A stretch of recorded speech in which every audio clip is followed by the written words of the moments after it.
Hello from the CAF Pavilion at COP30 Belém do Pará.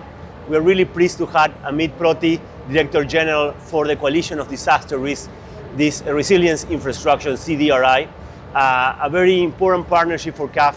CAF is joining CDRI in this COP, and we will listen from Amit regarding what is the work of CDRI, and for us, we will also tell him what is our experience in CAF in the region regarding resilience infrastructure. Welcome, Amit.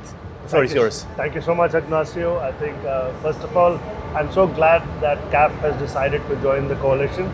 The coalition is a very young coalition, which is about, was announced in 2019 by the Honorable Prime Minister of India with the ambition to set up an entity that focuses on disaster resilient infrastructure. So it's Coalition for Disaster Resilient Infrastructure. Now, CAF is our 63rd member. So we have 52 countries that have joined us and 11 organizations. When we think about what happened 2 weeks ago in Jamaica, when we understand that hurricanes come and devastate communities, and when we start looking deeper, it's infrastructure that gets damaged. Cyclones come and damage our power infrastructure, our telecommunication infrastructure, floods don't allow our roads to function, landslides in hills damage roads, etc., etc. So when you think about that agenda, and when you think about how much infrastructure we are still building, I'm coming from India. You look at India, and India has to add something like 20 new Mexico cities worth of infrastructure in the next 20 years. You think about Africa and the amount of urbanization and development that has to happen in Africa. And then when you understand that the disasters actually start to erode our development gains. So as a coalition, it's really important for us. What we're trying to do is, how do our countries, our institutions start to build infrastructure that can withstand these risks over a long period of time? So we do a number of things around it. I'm happy to talk through, but I'll also maybe stop for a moment if you have a second question. No, thank you very much, Amit. And let me also address from the perspective of CAF. We are indeed so excited to be part of the coalition because this coalition brings a key element to our work. As you know, CAF, we have been more than 50 years already working on the region. In particular, we started our work in infrastructure. We're mainly an infrastructure bank for all these decades. And what we have seen, this is a key part of development, as you indicated, but due to the issue of climate change and of course, the kind of events what we are seeing in the region, a particularly vulnerable region, we have the Caribbean, Central America, South America. Infrastructures are key to development, but also threatened by climate change. And that is indeed something that we address as a bank. In our latest strategic planning, we established us to be the Green Bank of Latin America and the Caribbean, including an increasing finance for mitigation, adaptation, and biodiversity. And this in particular, on the issue of adaptation and also biodiversity as well, we see the opportunity to increase resilience both by the provision of infrastructure, but also infrastructure that is adapted to the condition of climate change in the region. We have seen huge impacts, as you have indicated, the case of Jamaica recently, but we have seen in the past the issue of Ecuador with energy, the issue of Porto Alegre, Brazil, this huge flooding, the issue of water supply in Montevideo. All of key infrastructures that were threatened by these extraordinary events that we are seeing with much more frequency and intensity in the last years. So for us, when we think about infrastructure in the way that CAF provides funding and finance for our countries, we need to strengthen the planning, the design, as you have also indicated, the operation of this and maintenance of this infrastructure. So for us, being part of the CDRI, give us a huge opportunity to learn, to understand, also to work with other countries, other institutions. So we are really, really happy. But tell us more about how do you work with your partners in terms of technical assessments, approach, knowledge making. Yeah. Thank you so much. So because we are a coalition, what we are trying to do is see how expertise within the coalition can come together. The Secretariat in Delhi is relatively small, but the reach of the Secretariat is quite large. Okay. So, for example, we work across with countries. So, let's take the issue of water. Yeah, water security is a problem that's starting to emerge. Not just starting, it's been going on. But as we urbanize more and more, or as we have to address climate change risks related to precipitation patterns, countries are starting to say, what can I do more? What can I do more to adapt? What can I do more to secure my water supply in the long term? What can I do more to provide basic water supply to my communities? What we try to do there is we try to see within the coalition which countries have done it well, or which institutions have done it well, and we try to bring that to places that are asking for it. So we are working very closely with the Netherlands government. Netherlands is considered one of the best when it comes to water management. They have a history of water management for about 800 years. We are saying to them, how can we bring your learnings to nations that are still starting to think about these challenges? So we're connecting the Netherlands expertise to cities in Delhi, cities in India, cities in Africa, cities in the Pacific. Those are connections that they may already be doing, but not necessarily through a coalition.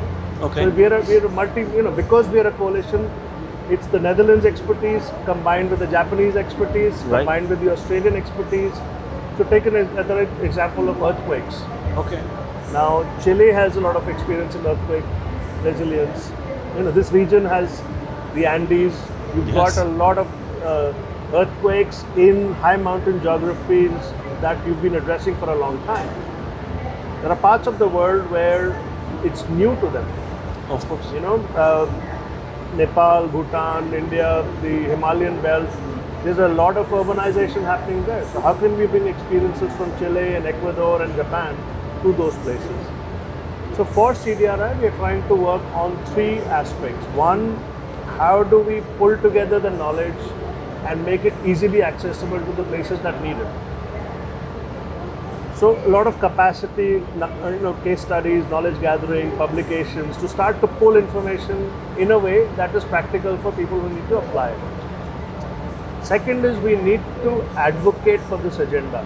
Not a lot of people, you said it very well. You said, infrastructure is important for adaptation. Right. And infrastructure is affected by climate change. That link is not very easily understood by a lot of people. So we are trying to see how do we advocate for that at forums like the COP. So this COP we released a major publication that is making a case for when you think about infrastructure damage. So let's say road in the mountains gets affected by landslide.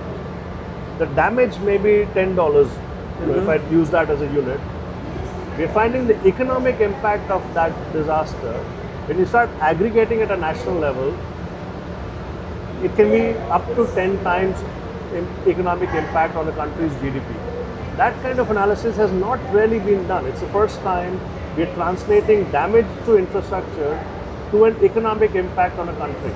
Sure. So in Bangladesh, which is heavily dependent on infrastructure for development, if you look at the annual average loss that Bangladesh can face, given all of the disasters it faces, including from climate change, and to all of the infrastructure sectors, the multiplier on the economic impact on the GDP in Bangladesh is something like 10 times. So this kind of analysis starts to help governments understand why is infrastructure absolutely critical to them, and why do they need to think about resilient infrastructure. What that also allows us to do is say, if you invest in resilience measures, your long-term losses are reduced.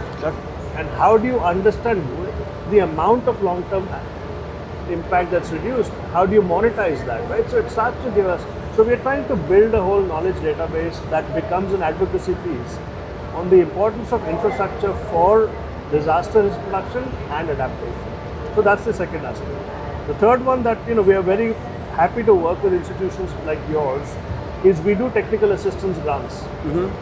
So we're trying to provide grants to member countries. Particularly right now, we've given about a reasonable amount of grants to island nations.